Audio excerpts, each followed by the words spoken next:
शुभं करोति कल्याणम् आरोग्यं धनसम्पदा शत्रुबुद्धिविनाशाय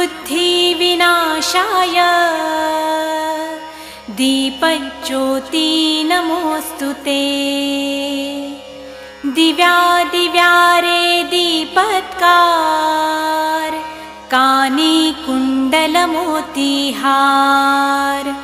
दिव्याला पाहून नमस्कार तिळाचे तेल कापसाची वात दिवा तेवे देवा पाशी उजेड पडे विष्णू पाशी माझा नमस्कार सर्व देव देवतांपाशी ये ग लक्ष्मी बैस ग